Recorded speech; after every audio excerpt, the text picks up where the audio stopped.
Okay.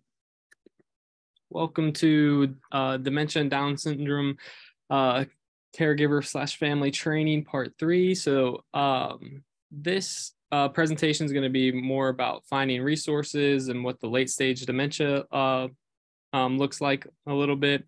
I figured that would be a good topic to discuss towards the late stage, because that's usually the stage that you require the most care.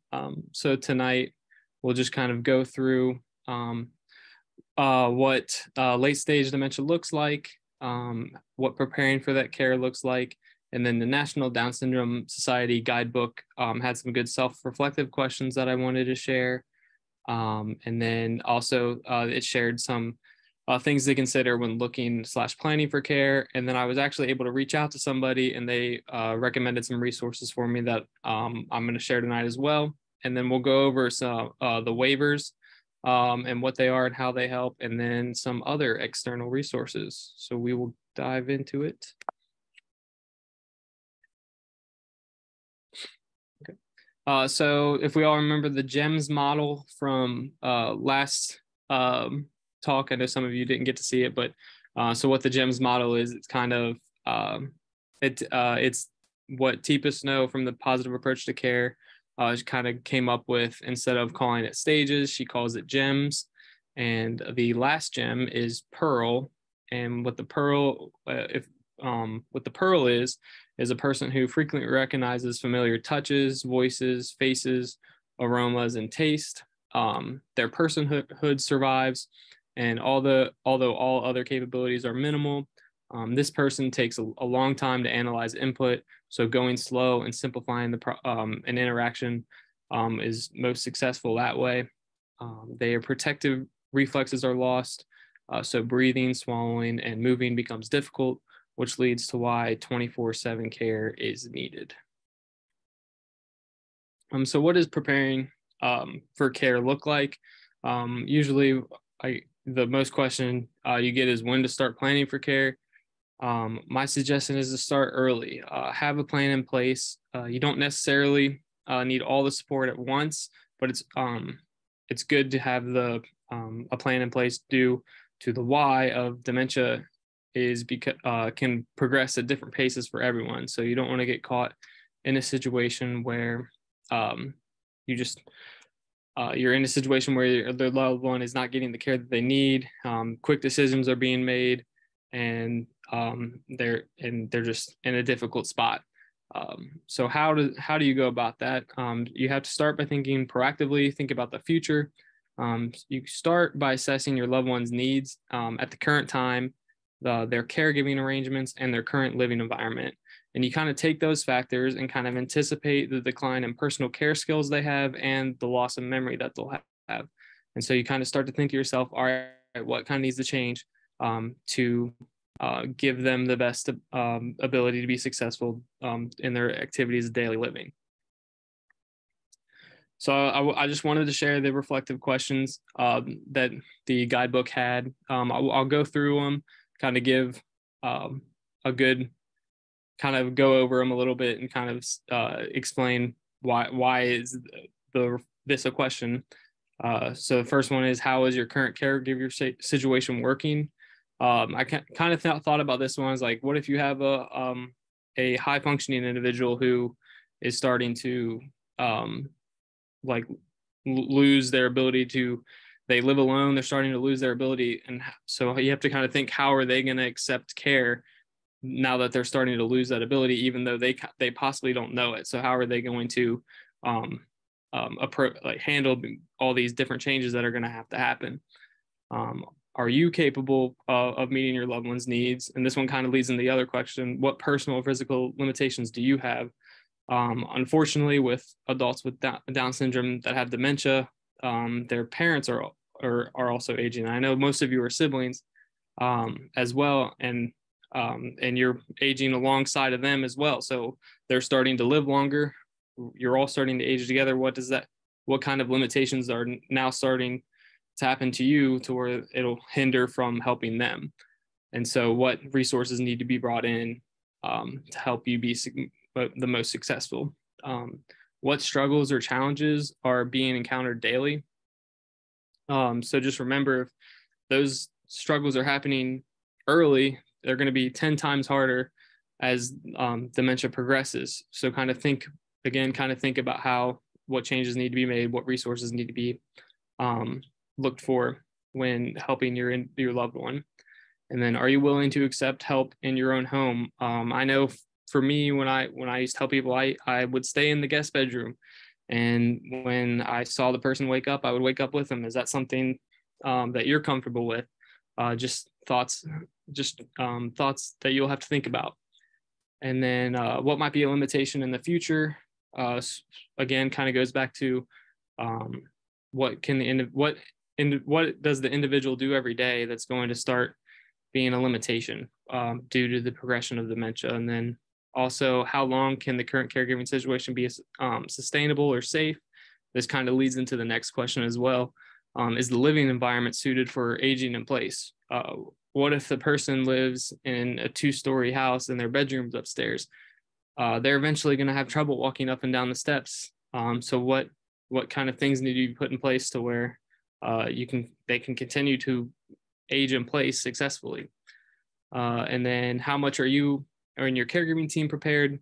This kind of goes back to me just kind of pushing what we talked about in the last meeting. Take what you learned in the last meeting and kind of share with your caregivers or the people that come in, and help them learn the hand over hand approach, the positive physical approach, and just help them have successful interactions with your loved one. And then these last two kind of go hand in hand, more so addressing like caregiver burnout. Are you working full or part-time? And how is your caregiving role affecting your family? Again, you still have a life as well. So how is all this stuff you're going to juggle going to affect how you care for a loved one who's going to need more and more assistance as their disease progresses? So I go through these not wanting to scare you all, but just kind of help put things in perspective, kind of get the brain going on what kind of resources need to be looked for. And so what the guidebook also does is it split a couple things into categories here about things to consider when planning your care. So obviously for housing and living, you should always have the care needs for your loved one. So what is it going to look like when they wake up in the morning and get ready? How are they going to eat food? All those things as they progress through the disease. Another thing is the current housing and living situation safe? Are they able to get up on and off the toilet? This is where my like OT side kind of comes in. Are there grab bars around the shower and toilet? Are they able to? Are there any steps to enter the house if they have to leave the house? Or do they have to walk up steps to get back into the house? Kind of stuff like that. And then also to look for care options and resources in the community. This we'll have a slide on that later on that kind of addresses that point as well. And then also for the housing and living, just consider all of the aspects of as they progress through dementia, what's going to change, and kind of think about what we learned last session on how they're able to successfully participate in their daily living tasks. So for medical care and advocacy, obviously find a trusted healthcare provider. I have a slide for that as well later on in the presentation. And then also make sure a companion accompanies an individual to all medical appointments, kind of helps with that barrier of communication and interaction with the healthcare professional. Kind of a hint here, use those screening tools that we learned in the first talk, the worksheet and the, I forget what the other one was, but the other screening tool, the baseline abilities one, where you can take it to your healthcare provider and give them a better understanding on what is changing, and that way they can have all the information that they need to make their medical professional decision as well. And then also plan your appointments when your loved one is usually most alert and calm. A lot of people with dementia experience something called sundowning. So that's usually in the late afternoon, early evenings. They're just more highly anxious and irritated. And this is where they can, they just have more like episodes, so to speak. So just, you're going to know your loved one the best. And so just be weary of that when planning these appointments. And then for legal matters, identify a decision maker, such as a healthcare proxy or guardian. All the legal matter stuff is probably more about towards the end of life things. So recording a person's preference, such as their likes and dislikes throughout their life, so it can be easier when they start to lose the ability to express their likes and dislikes. And then the legal and financial options vary from state to state. So I recommend checking with your local Alzheimer's Association for that legal and financial resources. And then for safety, just remember to look for changes in abilities in your loved one, such as awareness, depth perception, hearing loss, unsteady gait, and risk of seizures. This is all things that are going to affect their daily life that you'll just have to keep an eye out for. And then also, people with dementia like to wander. So there are programs out there. I think one's called the Safe Return. It's like a 24-hour emergency response system for wandering individuals with dementia. I think there's a way to also get like a little safe return bracelet that'll have like all of the person's information on, that they can have a little bracelet on if they're a wanderer as well. So we'll kind of move on. I did want to discuss like the end of life discussion and kind of just talk about the topics that pertain to this subject. The guidebook did have a section on it, so I just wanted to share. So topics to think about when you're getting towards the end of life stage: the resuscitation, the do not resuscitate option. If you don't take that option, there obviously the healthcare professionals are going to do CPR, breathing machines, all to the extensive measures. And then also the artificial feeding. So the feeding tubes, what that kind of looks like when somebody can't eat anymore. And so through both of those kind of options, just kind of remember like your overall goal of care. So remember your preferences, remember your priorities, and your overall philosophy about what quality of life in your loved one is. And just, again, that's just something to think about as well. And through that, there's two types of cares that are out there. There's palliative care, which prioritizes the preservation of quality of life by preventing and treating discomfort. And then there's hospice, which is the healthcare team kind of takes a look to provide comfort, symptom management, and then support for family and caregivers through the end of one's life. And I know this is a hard topic to talk about, but again, I just wanted to bring it up just so that you can start thinking about it and just having a plan in place, because that is the utmost importance when trying to provide care for your loved one. So I'll kind of go in now into the resources from the National Down Syndrome Association. The first two were obviously just the publications of the two guidebooks, the one that obviously I get a lot of the information that I found from, and then there's also an aging one. Also on their site is the National Down Syndrome Society Adult Summit videos from the past.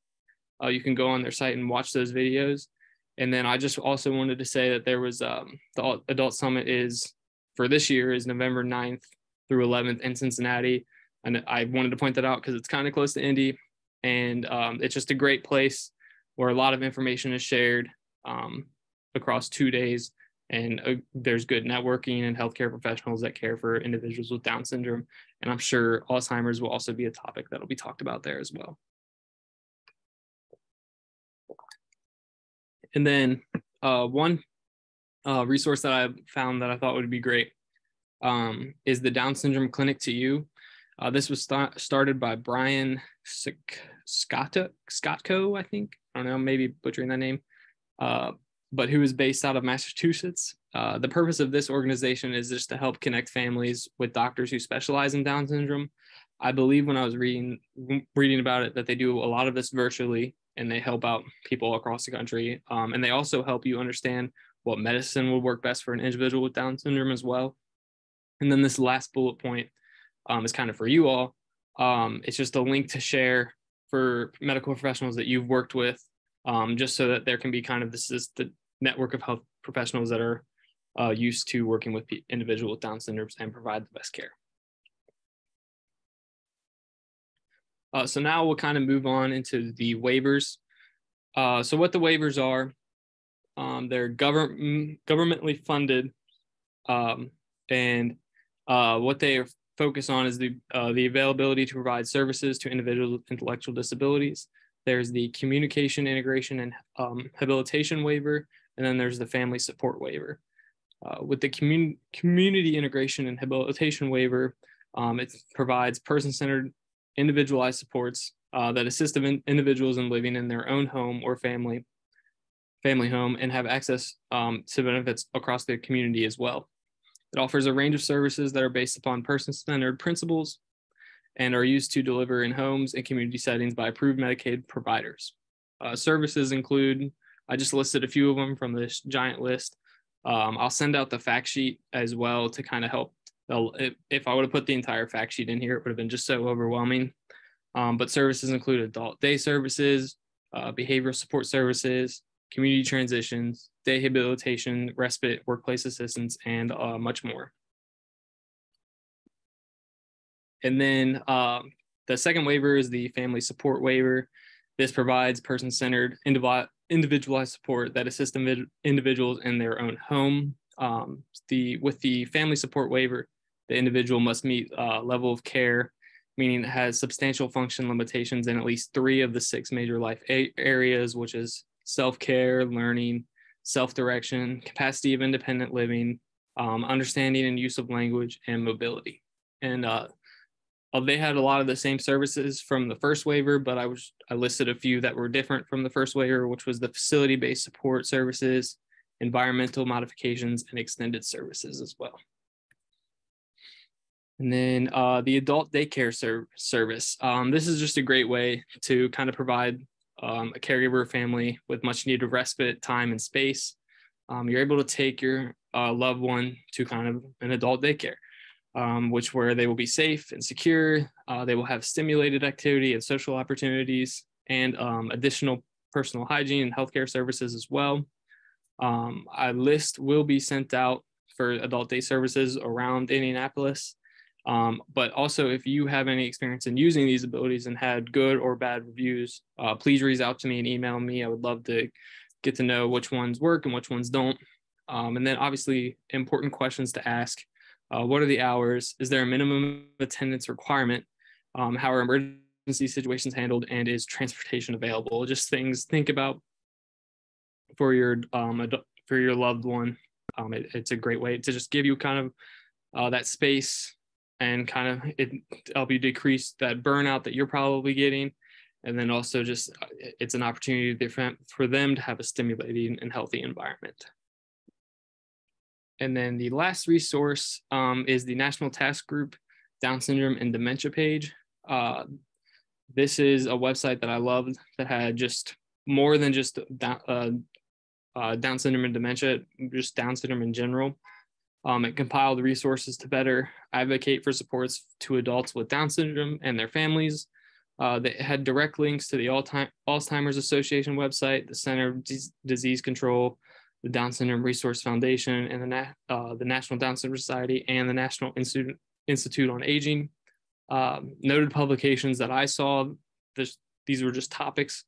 The mental wellness in adults with Down syndrome, the regression, the importance of health and wellness, and the recommendation for evaluation and management, COVID-19 and Down syndrome, and many, many more publications that you could just spend all day reading and learning about. And so that will also be sent out with the big resource email that is going to come. So again, I told you this would be resource heavy. I just want to thank you all. I really appreciate all of your participation in this group.